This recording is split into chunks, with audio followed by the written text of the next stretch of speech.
Good morning, world. It's me, Corey, the face of Koa and Koa Unplugged, the podcast. I'm just popping out, or I've actually just popped out here in Edinburgh to go and do some errands, buy some things that I need, go to an appointment, and I thought I would just come on live. It's a beautiful morning here in Edinburgh. It's quite fresh, but sun is shining, blue sky, and there's a real kind of feeling of spring in the air, and I just wanted to come on to share some reflections, as I often do. So last night I was at the Salisbury Centre, and I know quite a few of you joined me. I was holding space for a group of truly wonderful, inspiring and empowering women, women that are standing up for themselves, women that are embracing change, women that are acknowledging where they are right now in their lives and want to do things differently. Women who want to be in spaces where they feel supported, not judged, or in choice. Women who are showing up for themselves. So last night was my Find Your Voice workshop, which is part of my Surrender series. So Surrender series, it's something that I created a few years ago. It's basically a big kind of name or title for many different workshops that I offer, webinars, trainings, all about working with the soma, the body, and working with our nervous system.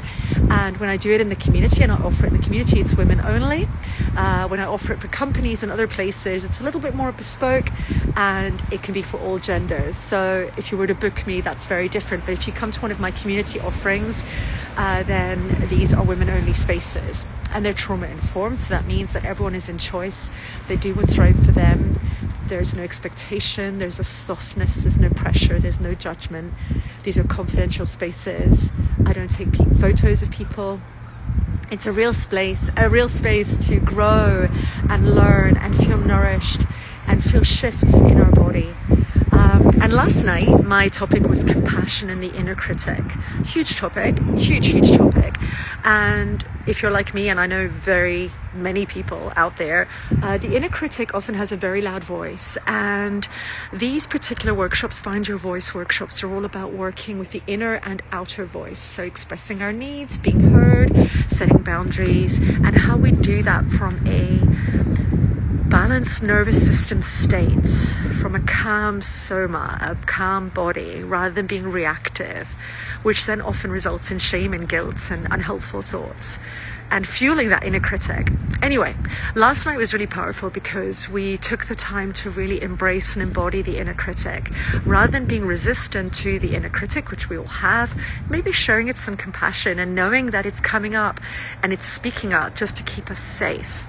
It's part of the threat system of the autonomic nervous system. It links in with that. And when I talk about the inner critic, this comes from compassion-focused therapy. I'm trained in compassionate mind work. I did 2 years of training. And this comes from the work of Paul Gilbert. And we talk about the inner critic being part of the threat system. He talks about 3 emotional regulation systems: the threat, the drive, and the soothe.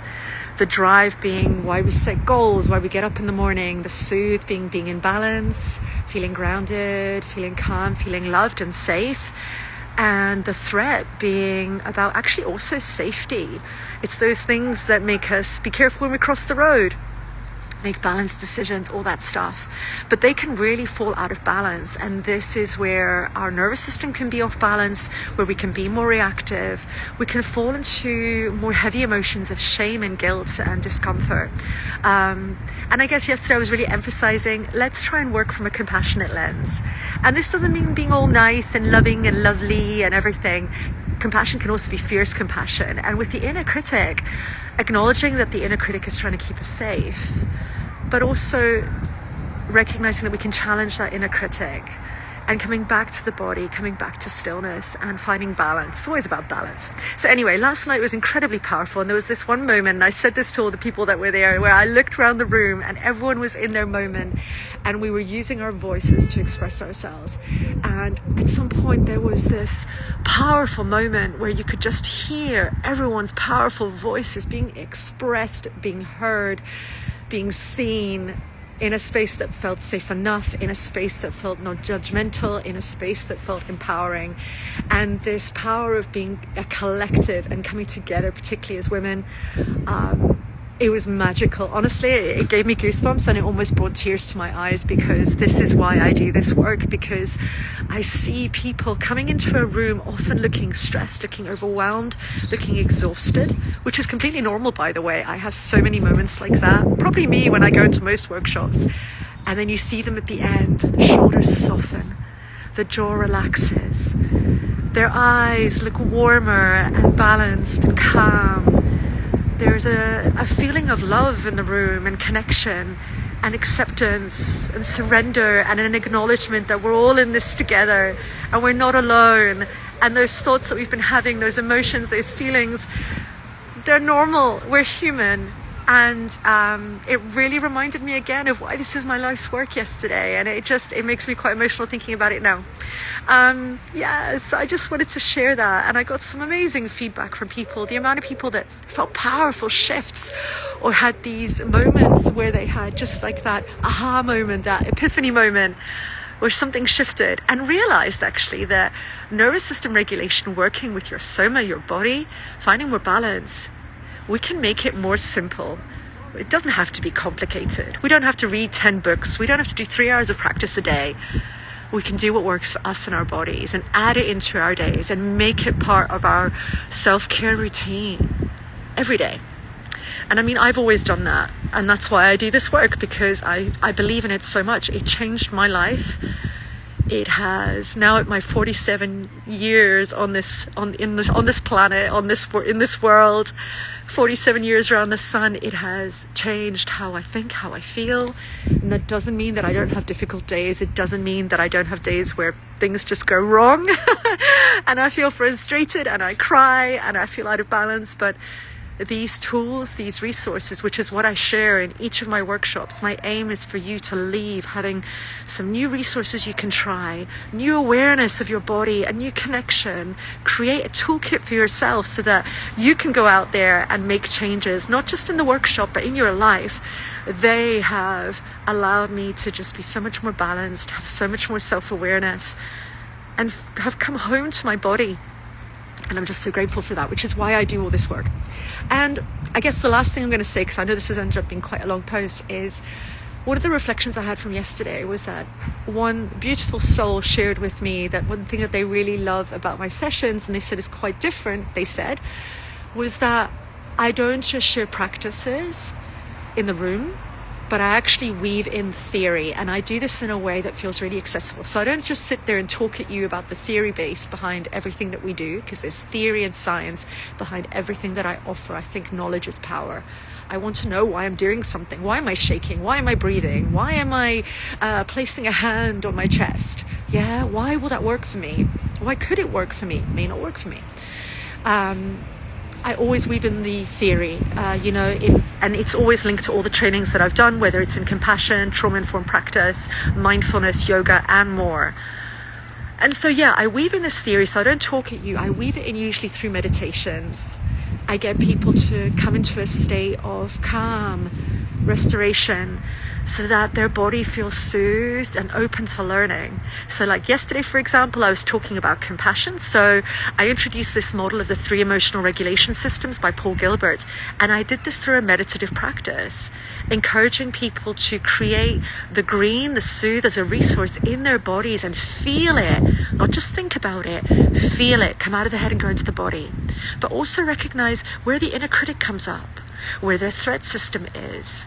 And I find that this works really well. It certainly works well for me. So I teach what works well for me, because then you really feel it. And that's when we notice the shifts and we want to make changes, because we go, wow, that really worked. I really learned something. I really felt something. So yeah, I always bring theory and practice so that you really feel it, but you understand it. I also, there's always aftercare for these sessions. So I always say to people, reach out to me. If there's something that comes up, you can reach out to me and I'll always reply. So that's another thing. And then I guess the final thing is that I'm all about teaching people what resources they can learn and offering them tools, not just offering for them to come to a workshop and almost create a dependence. Don't get me wrong, as much as I love having my regulars and having people come and see me and be with me and move with me and work with me, I want you to feel empowered to make those changes in your life as well, because that's what works. Consistency and practice. And then after every workshop or every offering, and in fact I do this whether I do trainings for companies or whether I do workshops or just sessions, I send an info sheet.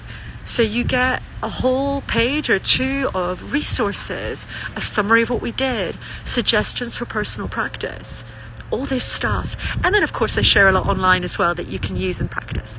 So I got that feedback yesterday that these were the things that this person found so amazing, but their particular feedback was they loved how I made what can seem really difficult and complicated and inaccessible quite simple.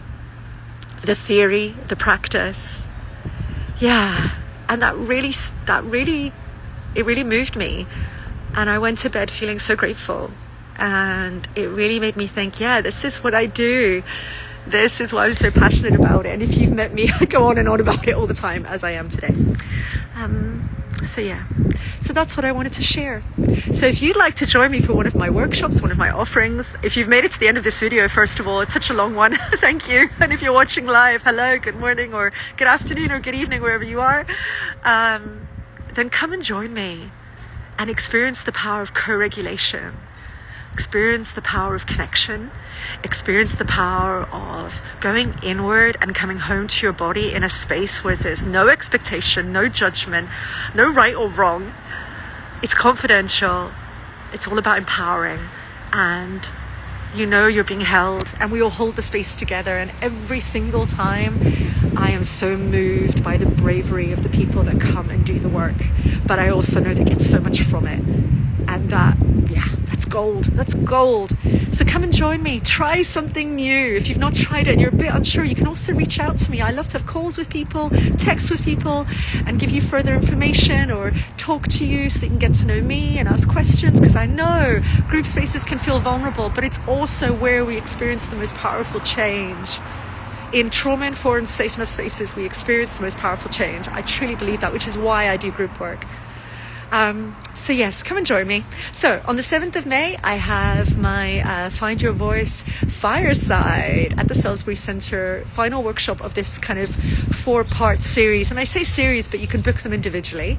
And then I have a little break over summer. I always do January to kind of May, and then I have September to December with these workshops. And then I have a Reclaiming the Body workshop as well later this month. I think it's the 25th, but I'm not sure. You'd have to check my website or my link tree on Instagram. And then I'm back in September doing another 4 workshops of each one every month. And from September onwards, I'm going to be really looking at how can we embody the window of tolerance? How can we find our voice? How we can express ourselves, set boundaries? These are going to be really powerful sessions. Again, with loads of resources, loads of tools, loads of space for learning. And I would love you to be part of that. So there we go. That's everything I have to say. I've shared loads, as always. I don't stop talking. I hope you're all well. I hope you're taking care.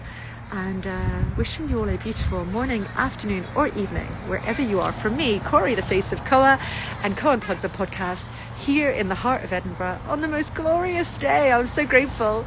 Take care, everyone. And thank you for listening. I know it was a really long post.